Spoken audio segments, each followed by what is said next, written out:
Look who's got the witches rattled. So the witches are whispering about you now.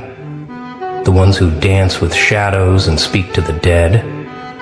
The ones who thought they owned the darkness until you showed up. They're gathered in their little circles right now, candles flickering, trying to figure out what the hell you are. They can feel it, can't they? That thing inside you that makes their crystals crack, that energy that makes their tarot cards burn. They've been practicing for decades, following moon phases, mixing herbs, chanting in languages older than memory, and then you walked in and made their life's work look like child's play. Here's what's really messing with their heads. You never studied their books. You never joined their covens. You never begged for their secrets or paid for their spells. You just existed. And somehow, that existence alone bends reality harder than all their rituals combine. They're convinced you're using something forbidden, something that wasn't meant to be touched, something their grandmothers warned them about in hushed tones. But here's the beautiful, terrifying truth. You're not using anything. You are the thing they were warned about. 3 nights ago, they called an emergency meeting. 13 of them, the real ones, not the Instagram witches with their aesthetic altars.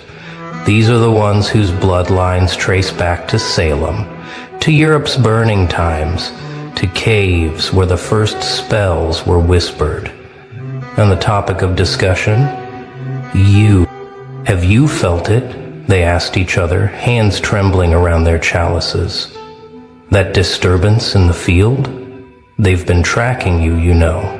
Not physically, they're too smart for that, but energetically, watching the way reality ripples wherever you've been, the way protection spells shatter in your presence.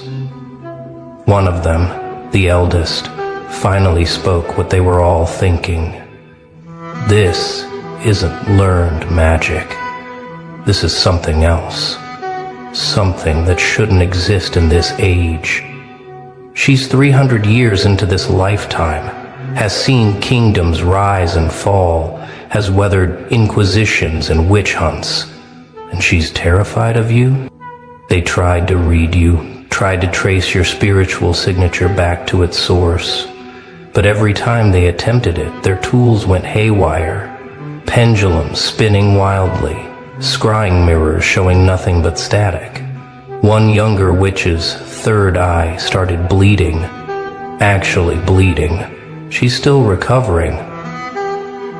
So they went to the texts, the real ones. Not the published grimoires you can buy online, but the ones written in blood and bound in things we won't mention. The ones that require sacrifice just to open. And buried deep in warnings and prophecies, they found references to something that made their blood run cold. The unmarked ones, the texts called them. Beings who carry power that predates their systems, their rules, their careful boundaries between light and dark. Power that doesn't flow through chakras or meridians, but seems to exist in the very atoms of their being. Power that doesn't follow the laws because it wrote them. The texts warned that every few centuries one would emerge. Not through training or initiation,